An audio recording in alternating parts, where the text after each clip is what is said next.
Ethan Mitchell stood on the observation deck of the magnificent Devastator, the flagship of the Zarathol fleet, watching as Earth's orbital defenses were consumed by flames, shattering apart in the planet's atmosphere. Streaks of fiery orange painted the blue orb with jagged fiery strokes, a final display of humanity's futile struggle against overwhelming force. "Just look at that," Ethan murmured, a dark chuckle escaping him as he raised his ceremonial chalice filled with fermented syrup from his homeworld's gardens. The great human race reduced to little more than dazzling lights in less than a standard galactic week. Laughter erupted across the bridge, mandibles clacking and appendages slapping against control panels in an outburst of amusement. Lieutenant Megan Carter, his second-in-command, stepped forward, her glistening scales shimmering under the bridge lights. "Sir, the Supreme Council is broadcasting your victory speech to all 17 conquered systems," she reported, her excitement barely contained. "Your popularity has skyrocketed. They're even discussing declaring a planetary holiday in your honor." "A holiday for this?" Ethan dismissed the suggestion with a wave, gesturing toward the burning planet below. "This wasn't a proper war. It's more like pest control." He paused for effect, letting the words settle in. "Very loud, very fiery pest control." Laughter bubbled up again. Echoing through the bridge, Commander Oliver Brooks approached, a holographic display materializing before him, showing the latest statistics. "Final report, sir. 98% of human military assets have been neutralized. The remaining 2% are scattered and pose no real threat." "What about their colonies?" Ethan inquired, sipping from his chalice. "All major settlements have either surrendered or been neutralized," Oliver replied. "A few small outposts in a system the humans call Alpha Centauri are still transmitting defiant messages, but their weapons are no match for even our smallest scout ships." Ethan nodded in satisfaction, the unmistakable scent of triumph radiating from him like a perfume, an aroma his species was known for. "Perfect, have the celebration vessels form up. I want a parade around this little rock. Let the survivors watch us revel above their burning ruins." "Sir," Oliver hesitated, "what about the survivors? Should we offer them terms?" Ethan's gaze drifted to Earth, where billowing clouds of smoke obscured vast portions of the continents. He had studied these humans long before the invasion, their bizarre diplomatic rituals, their strange obsession with concepts like honor and revenge. Such primitive notions. "Survivors," Ethan scoffed, laughter bubbling out of him as he flicked syrup droplets against the viewport. "What are they going to do? Throw rocks at us? Let them live with their defeat. It'll be more humiliating for them than if we'd wiped them out completely." He raised his voice, addressing the entire bridge. "Besides, we've taken everything worth taking. Their resources, their technology, primitive as it was, and most importantly, their pride." The celebration kicked into full gear. Zarathol battle hymns blared across the ship's loudspeakers. Food dispensers activated on every deck, and the fleet rearranged itself into a formation that, from the surface of the planet, would appear as the Zarathol symbol for conquest. Meanwhile, no one noticed the small, unmarked ship slipping away from Earth's dark side, heading toward the outer reaches of the solar system. Commander Daniel Ford paced back and forth in his quarters aboard the Vigilant Observer, his mind unable to settle, unlike the rest of the Zarathol fleet, now deep into their victory celebrations. Daniel couldn't ignore the gnawing unease beneath his scales again. He brought up the intelligence reports. T-37 human vessels unaccounted for, 37 ships, and not mere scouts, but heavy cruisers, carriers, and destroyers. The term destroyers had once made the Zarathol High Command chuckle. Who names their ships after their purpose? How unsophisticated. But no one was laughing now, at least, no one except Matthew Scott. The door chimed, and Lieutenant Tyler Morgan entered, holding a data crystal in his hands. "Let me guess," Matthew said, without lifting his eyes from the screen. "Grand Admiral Ethan Mitchell has refused my meeting request again." "Not exactly, sir," Tyler answered, his voice tight with discomfort. "He approved the request, but scheduled it for next week, after the victory tour reaches the Zarathol homeworld." "Next week?" Matthew slammed his fist against the wall, leaving a dent in the metal plating. "By the cosmic void, we could be dead by then." Tyler glanced at the door nervously. "Sir, perhaps you should lower your voice. The crew has already started talking about your concerns." "Let them talk," Matthew muttered, turning to the screen, where historical archives were now loaded. Do you know why I requested to lead the Human Studies Division before the invasion? Because I actually studied them. He tapped the screen displaying footage from Earth's entertainment networks, pausing on scenes of human warfare. Look at their history, Tyler. See how they fight amongst themselves when the humans of Japan attacked a place called Pearl Harbor. Their retaliation was swift and brutal. After terrorists struck their twin towers, they waged war for decades. Tyler nodded politely, the kind of nod one gives to a superior who seems increasingly deranged. Sir, with all due respect, those were conflicts between human factions. This is different. We're not humans. We're Rylac, the most advanced civilization in this sector. Exactly what the Vakari thought, Matthew replied darkly, pulling up another file. Do you remember them? A great spacefaring empire from about 3 centuries ago? No, that's because they don't exist anymore. The file displayed a grainy image of a tall, regal species with crown-like crests. The Vakari enslaved a primitive world called Taurus Ivy. The species there had just mastered spaceflight. They looked harmless. Matthew's voice dropped to a whisper. Within 1 generation, that harmless species overthrew their enslavers and hunted them to extinction across 12 star systems. Tyler swallowed hard. And you think humans will do the same? I think, Matthew said cautiously. Not yet, but we've just bombed the homeworld of a species whose entertainment revolves around underdogs overcoming impossible odds. These humans romanticize their last stands and revenge quests.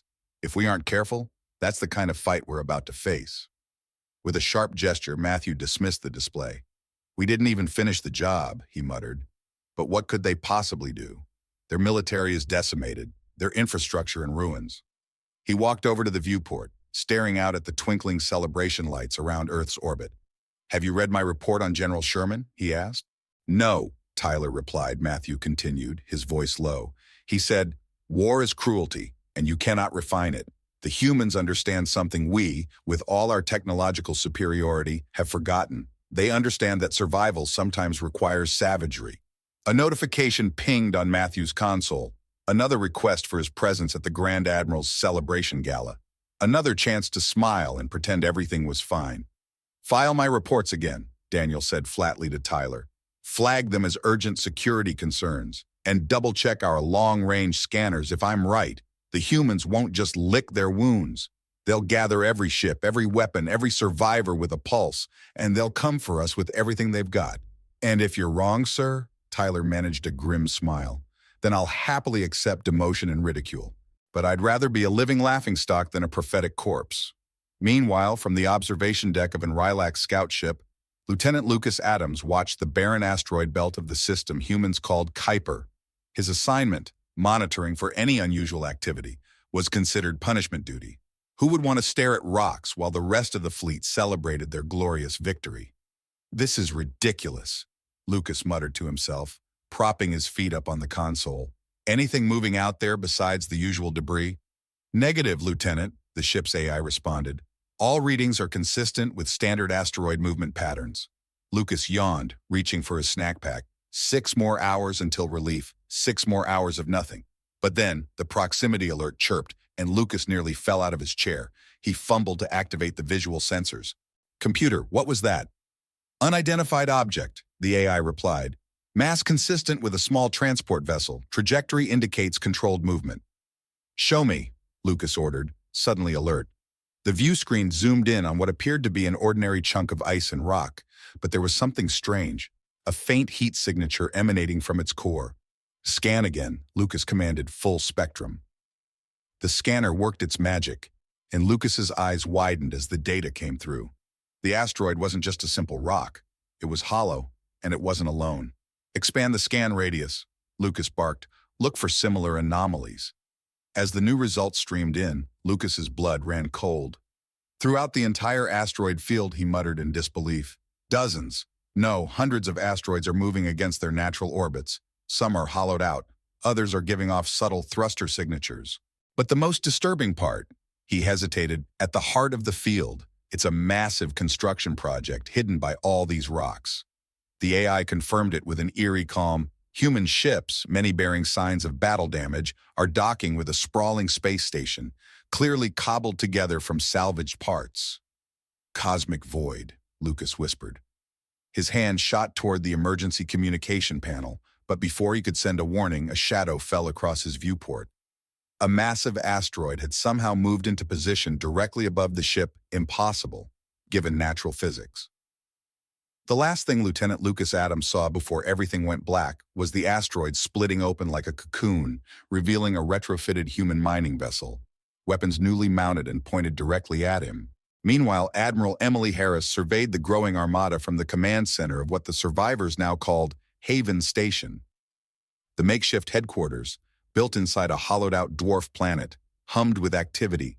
Technicians welded, engineers redesigned, and soldiers trained. "Status report," she demanded, her voice hoarse from the smoke she'd inhaled during Earth's evacuation.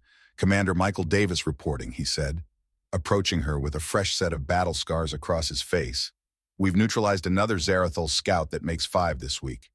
So far, none have managed to send out warnings.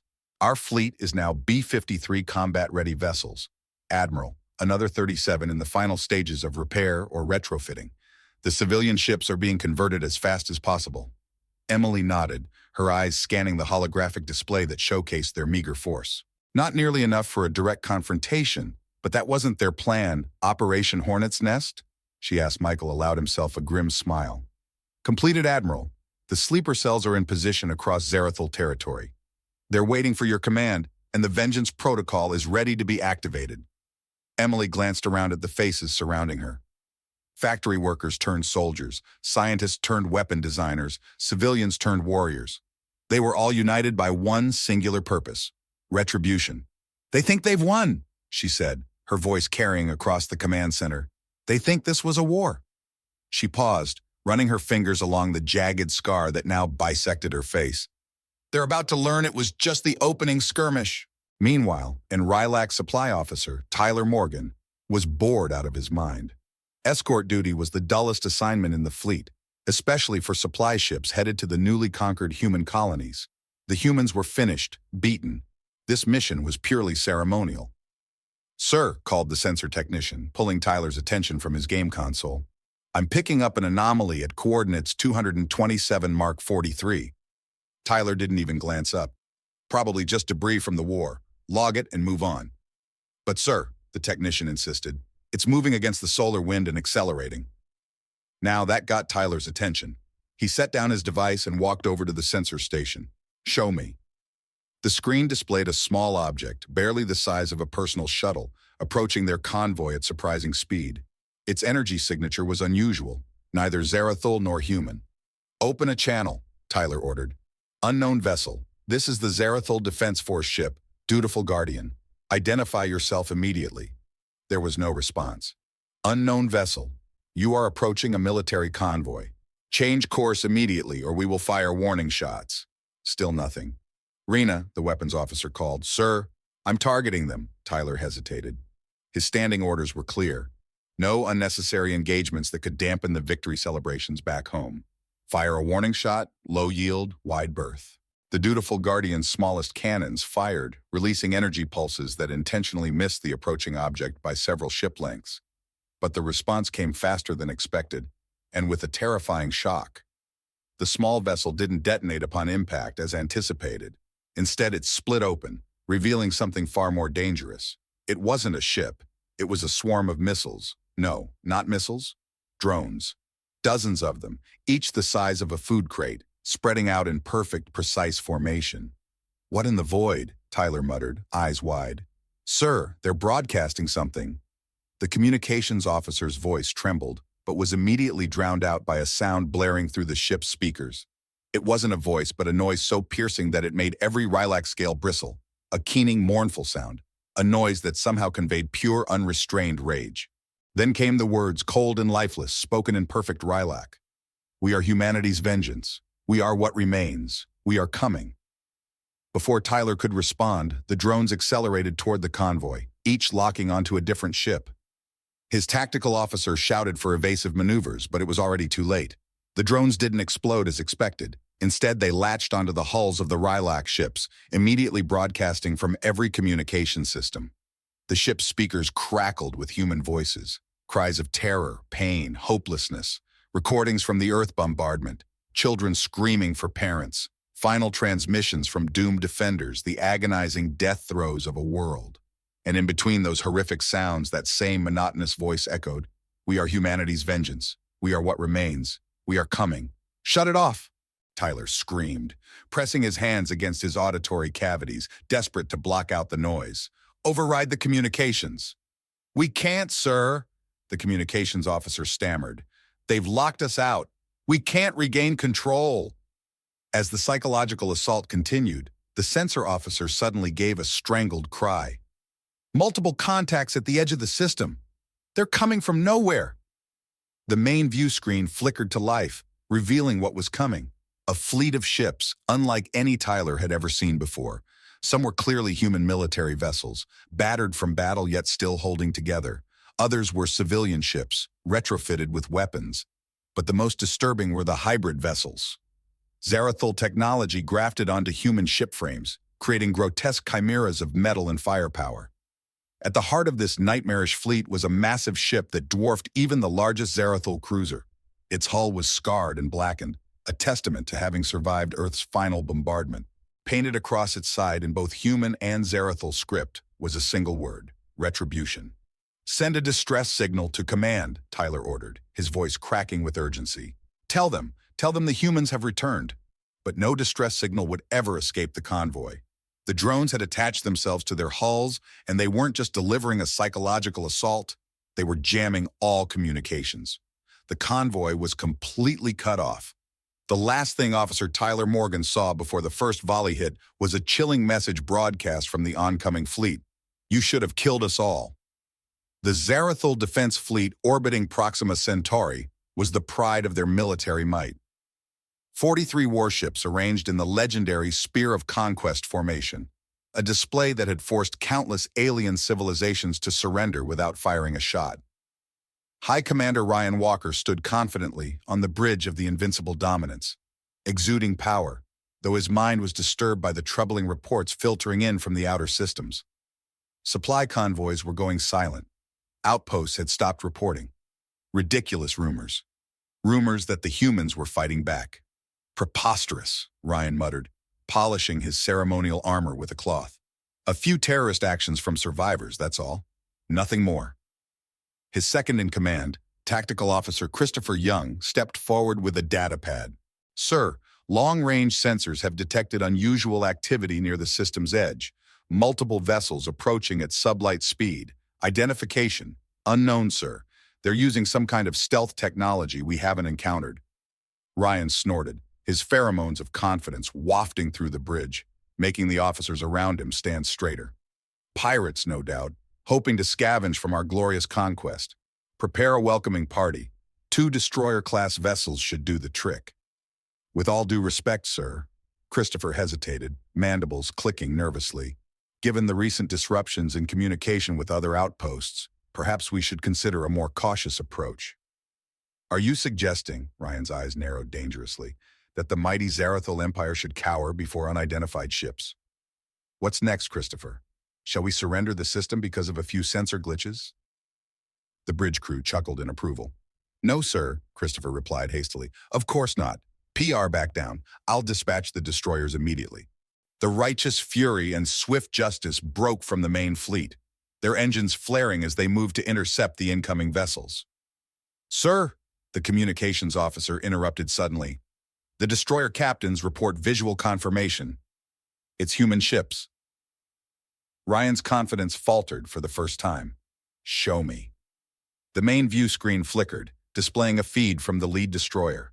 What Ryan saw made his stomach churn. Human ships, dozens of them, but not the sleek, standardized military vessels they'd fought during the invasion. These were monstrous creations, cobbled together from salvage parts. Some appeared to be mining vessels, weapons crudely grafted onto their hulls. Others were civilian craft, converted into warships. But the most unsettling were the hybrid ships. Zarathul technology forcibly grafted onto human ship frames. But it wasn't the ships themselves that made Ryan's blood run cold. It was their appearance. Every ship was painted matte black with only a single mark, a crimson streak cutting across the hull like a wound. And on the outside of these ships, trophies. Pieces of Zarathul ships, fragments of armor, and disturbingly, what appeared to be preserved body parts. "By the void," someone whispered from the bridge.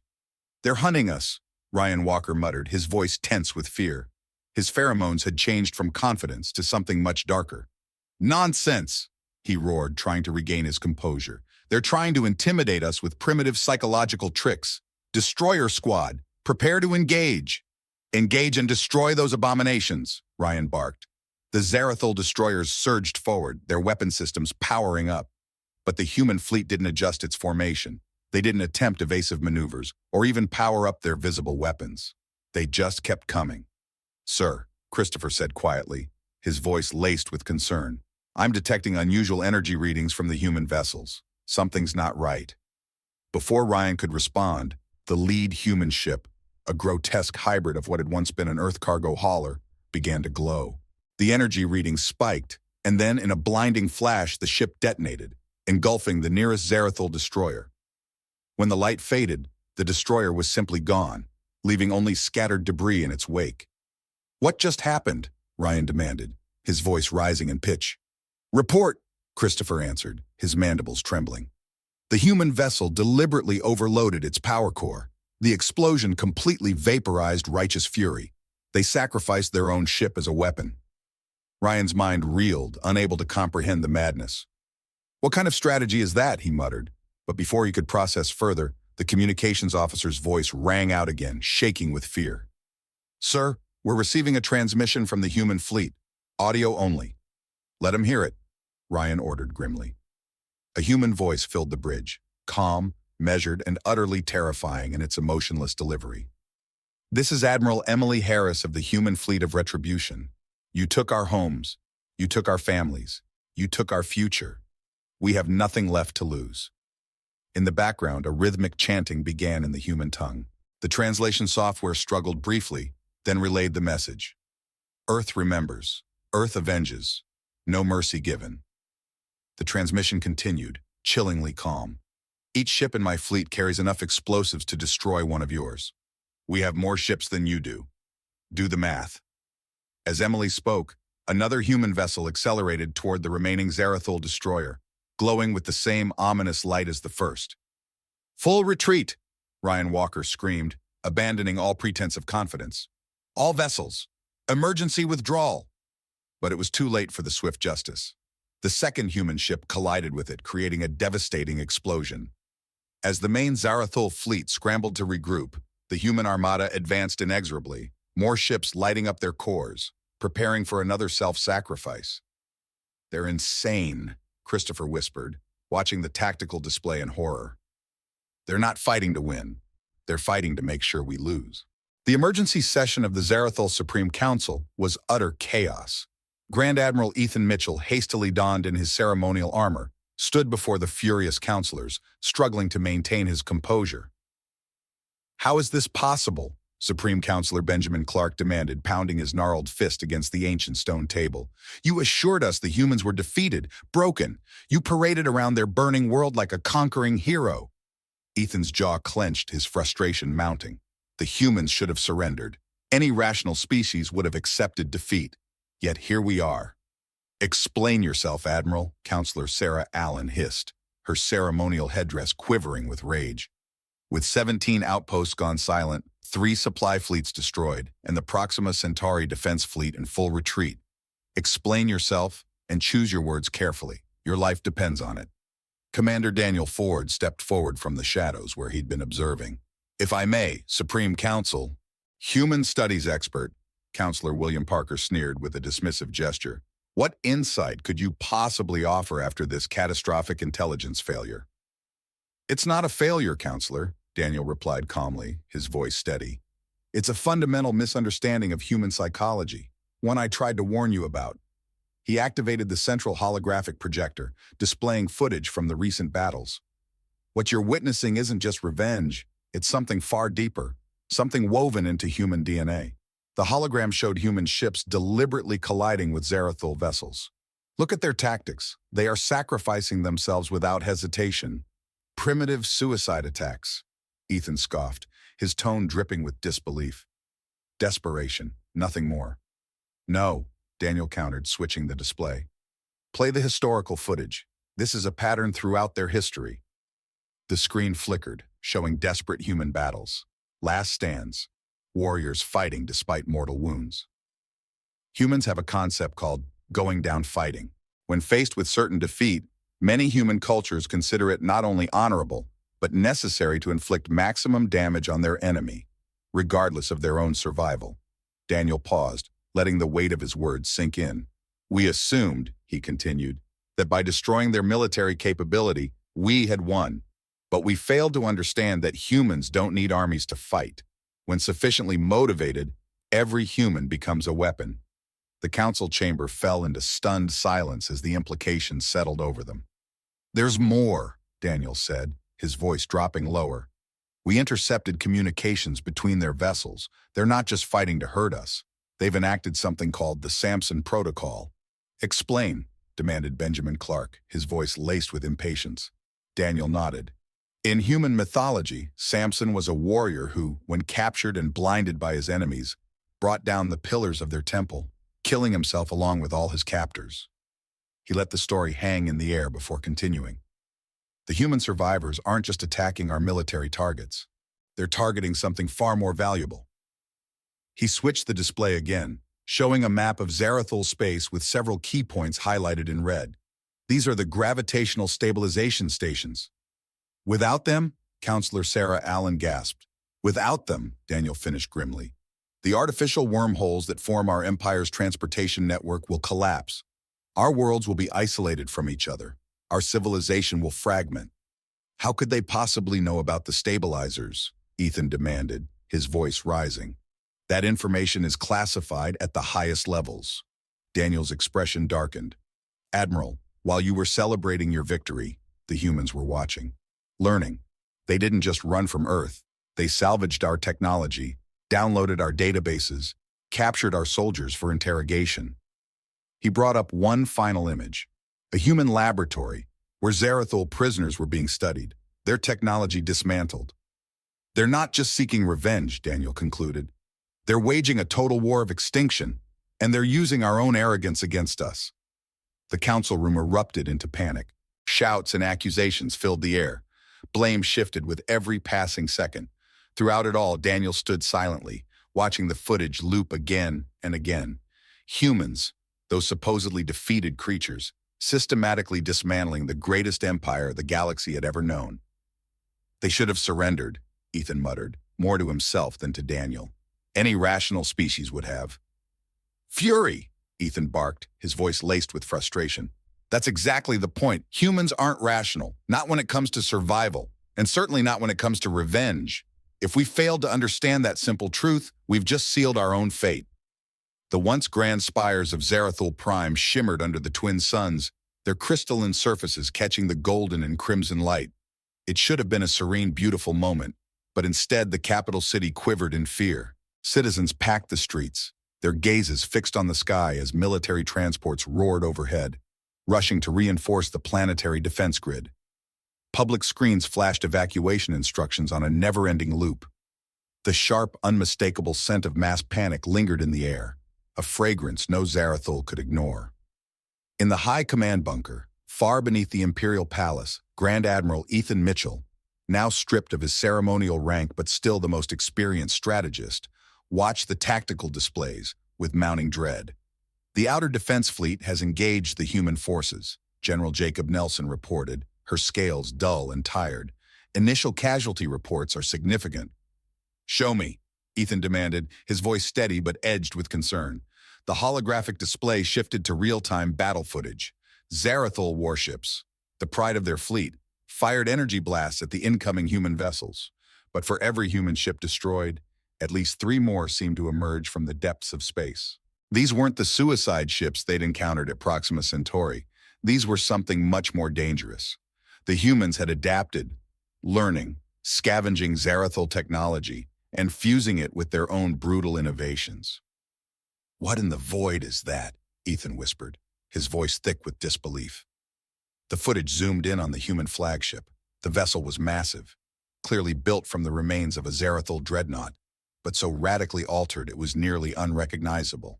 Where Zarathul's ships were sleek and elegant, this monstrosity bristled with weapons. Its hull was a chaotic blend of materials, some sections gleaming with stolen Zarathul alloys, others bearing crude but functional human-made armor. Across its bow, in both human and Zarathul script, was emblazoned a single word: judgment. "Sir," General Jacob Nelson spoke again, her voice quieter now, "we're receiving a transmission from the human vessel. They've requested to speak with the Supreme Council." "Refuse it," Ethan snarled, his irritation bubbling to the surface. "We don't negotiate." "The Council has already accepted the call," Jacob interrupted, her tone apologetic. "They're taking it now." Ethan's blood ran cold. "Get me in there." By the time Ethan reached the emergency council chamber, the transmission was already displayed on the massive central screen. The human commander wasn't what Ethan had expected.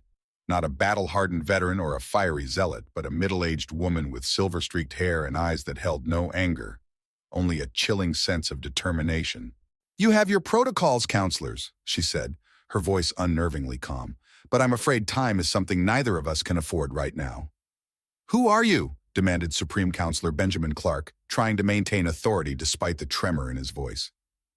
"Admiral Emily Harris, commanding the human fleet of judgment," she replied, her voice cool and composed. "Formerly Director of Xeno-Cultural Relations for the United Earth Government. Before your bombardment, my job was to prepare humanity for peaceful first contact." An uncomfortable silence filled the council chamber. "What is it that you want?" Counselor Sarah Allen finally asked, her voice sharp with suspicion. "Justice," Emily answered simply. "You're outnumbered," Ethan interjected, stepping forward. "Your species is on the verge of extinction. What leverage could you possibly have?" For the first time, something akin to emotion flickered in Emily's eyes. A brief, hollow smile. "You still don't understand humans, do you, Admiral?" she asked, almost pityingly. Then, with a subtle nod off-screen, the transmission view pulled back to reveal a massive device behind her. A complex tangle of technology, some human, some Zarathul. Commander Daniel Ford, who had been silently observing from the side, suddenly stepped forward. "That's a gravitic destabilizer. Where in the void did they get that?" "We built it," Emily answered, her tone eerily calm. "From the wreckage of your attack fleet. Your weapons against Earth gave us everything we needed to understand how your technology works." She paused, letting her words sink in. "Including your planetary defense systems." The implications hit Ethan like a physical blow. "You wouldn't," he breathed. "You're planning to trigger our automated defense grid. The resulting gravitational collapse would destroy everything in this system, including your own fleet." "Yes," Emily replied without hesitation, her ghostly smile returning. "That's exactly what will happen." "On screen," she gestured, and the transmission switched. "Activate the destabilizer. Target their planetary core." "Wait!" Counselor Benjamin Clark cried. "We can still negotiate. Terms of surrender, reparations." "Reparations?" Emily repeated, her tone flat. "Can you resurrect our dead? Rebuild our world? Return what was taken from us?" She shook her head, her expression unreadable. "You had your chance at mercy when you paraded over the ashes of our home." Behind her, the device hummed with a growing pulse of energy. "We could have been allies," Emily said, her voice thick with a hint of disappointment. "But instead, you taught us a lesson we'll never forget. In this universe, the only safety lies in being the most feared." The screen abruptly went black as the first tremors shook the council chamber. Ethan turned to Daniel, his mind racing for a solution, some escape. But Daniel simply shook his head. "I did warn you, Admiral, humans don't fight to win. They fight to ensure their enemies lose." Outside, the twin suns of Zarathul Prime began to flicker, and the planet's core destabilized, with gravity itself becoming the executioner. 5 cycles later, the trading vessel Cautious Venture approached the nebula that had once been the heart of the Zarathul Empire. Captain Lorex, a villain with iridescent scales and too many eyes, stared at the swirling clouds of dust and radiation with awe. "Beautiful in a way," he murmured to his navigator. "Hard to believe an entire civilization died here." "Not just died," the navigator whispered, his voice full of quiet reverence. The navigator's voice was barely above a whisper. "It was executed." The ship's sensors suddenly pinged, warning of an approaching vessel. Lorex stiffened. This region had become notorious for pirates, and the chaos left in the wake of the Zarathul Empire's collapse had created a lawless zone. "Unknown vessel approaching," the tactical officer reported. "It's human," came the uneasy reply. Lorex's scales flattened instinctively, the fear that everyone in the galaxy now had of humans creeping through him. The sleek patrol ship that appeared alongside them bore no weapons. Nothing visible, at least. Yet it felt far more menacing for its quiet, unassuming presence. Its hull was a deep, almost unnatural black, with a single streak of crimson, the unmistakable mark of human military vessels. "This is human peacekeeping vessel Vigilant Guardian," the transmission came, cold and clipped. "State your business in this sector." Lorex took a deep breath, forcing his voice to remain steady despite the fear gnawing at him. "This is trading vessel Cautious Venture, carrying medicinal supplies to the prune colonies. We have all the necessary permits." A brief pause followed. "Transmit your manifest and continue on your approved course," the human voice instructed, the tone unchanged. "This is a memorial zone. Maintain respectful velocity and emissions." As the human ship began to move off, Lorex couldn't help himself. "Wait, is it true, what they say about this place?" The human communications officer hesitated before answering, his voice calm but distant. "What do they say, Captain?" "That humans wiped out an entire civilization because of what happened to your homeworld," Lorex ventured. "That you sacrificed your own ships, your own people, for vengeance." The silence stretched on for so long that Lorex thought the connection had been cut. But then a different voice came through, older, filled with quiet authority. "Not vengeance, Captain," the human responded without pride or shame, just blunt honesty. "Justice, and not destruction, but consequence." The human's tone was unsettlingly neutral. "The galaxy has rules now. Rules that protect the weak from the strong. Rules that are enforced by those who know the true price of breaking them."